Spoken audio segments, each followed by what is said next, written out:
What does the Bible say about humility? What does the Bible imply about humility when we observe that it is lacking in our lives?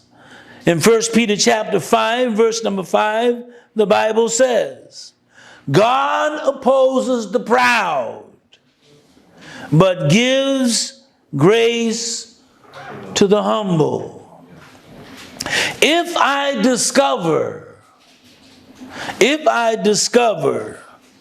that I lack humility, and I think the best way to come to terms with that is to take your concordance and start all the way in Genesis and notice all of the terms that are references to humility and go all the way to Revelation and track those verses.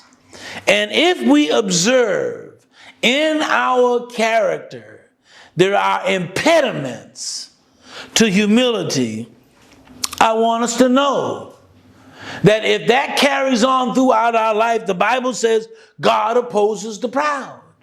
He opposes those who refuse to be humble.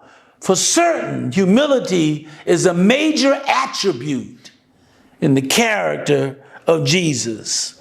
But God opposes the proud, but he gives grace to the humble. He gives grace to the humble. God showed Joseph he was leading him to a destiny that he did not earn. In retrospect, Joseph ends up on the throne of Egypt. He becomes the third most prominent person, listen, in the most powerful empire in the world at that time. Egypt was the reigning empire during this time that Joseph's story takes place. God is showing us from the beginning of his circumstances. Just imagine, Joseph had issues just like we do. When you live in a fallen world, you become a damaged being. So similarly, we all go through many of the very same things. However, Joseph's brothers, in their envy, could not take him anymore. They could not tolerate him prancing around in his robe of many colors, displaying how much his father loved him, essentially above the others. So they sold him into slavery. I can't fathom the idea at all, but that's what they did.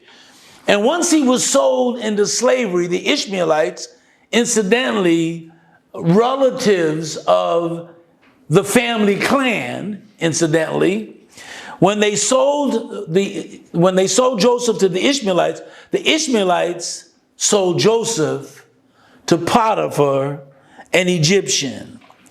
Interestingly, Joseph has gone from being a slave and now to being a servant in Potiphar's house. The reality is, Joseph did nothing to deserve this circumstance. Joseph did not put himself on this journey. God allowed this journey to take place.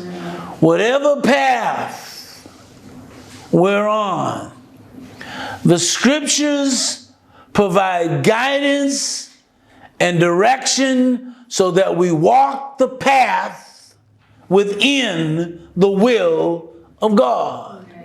We don't want to walk the path our way.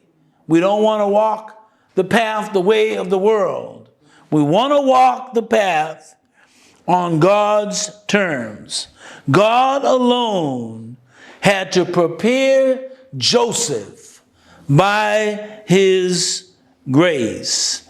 And if I don't see the point, I want us to know that God has prepared a path for us. And no matter what we're going through as faithful agents of God, God's grace is on the path with us.